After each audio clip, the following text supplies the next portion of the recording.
We are live right now in Milwaukee. Just behind me is the Fiserv Forum, which is the site of the Republican National Convention. We want to take you inside right now for a look at what's happening right now. Rick Scott, who is the senator from Florida, is now talking and getting some cheers from the crowd. Some news that we just found out about, that there was a man arrested not too far from here, right outside the perimeter, who was in a ski mask and who was carrying an AK-47 pistol and had a magazine on him. He was arrested by Milwaukee PD. Not sure what he was intending to do. We don't know much about the suspect, just getting word that that happened. Now, that happened on the same day that another incident happened, a deadly shooting. We want to show you some video from a couple miles from where I'm standing right now. Apparently, a homeless man who was wielding a knife was shot by several different officers from Columbus, Ohio. There's officers from all over the country, including California, that have been flown in here to help with security. And a lot of the homeless in the area are very upset that an officer from outside this jurisdiction came in and killed one of their own.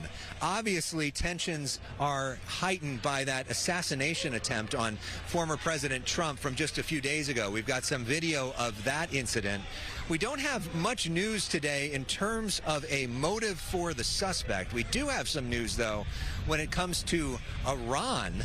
Apparently had a plot to try to kill former President Trump. We're just learning about that, although there's no indication that Iran was responsible for this attack by what is believed to be a lone wolf gunman on him. Now, last night, we have some video of Donald Trump coming to this convention, his triumphant return, where he had the bandage on his ear. Tonight, we're going to hear from several of his rivals, Ron DeSantis, or at least former rivals. Ron DeSantis, who ran against him for president, the Florida governor, is going to be speaking tonight, as is Nikki Haley. We've got some video of her. Of course, she was the last woman standing in the Republican race against Donald Trump. She was very critical of Trump at the time. Wasn't clear if she was going to endorse him. Well, she did. Wasn't clear if she was going to speak tonight, but now she is. A short time ago, I talked to California Congressman Darrell Issa about that.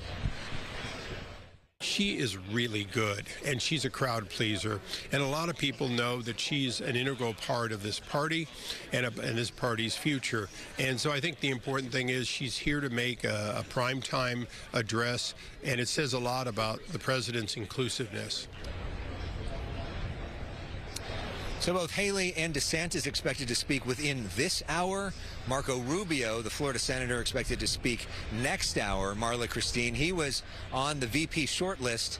Donald Trump ended up choosing J.D. Vance, but Marco Rubio does get a primetime speaking slot at the convention. Let's talk about J.D. Vance. We saw him yesterday with the president. First time seeing the two of them together as presidential candidate with his VP pick. Your thoughts on the update today? Yeah, I mean, it's really interesting, and it sort of showcases Donald Trump's what a lot of people here are describing as a mini-me for Donald Trump, somebody ideologically who's in line with him. And a lot of the folks here are very grateful, a lot of the delegates we talked to, that J.D. Vance was the pick. There's a whole lot of Americans, though, that really don't know almost anything about J.D. Vance, and so it'll be an interesting process of talking about that going forward. But we do have some news from today. Kamala Harris, the Vice President of the United States, had a call with J.D. Vance and agreed to the concept of a debate between the two of them.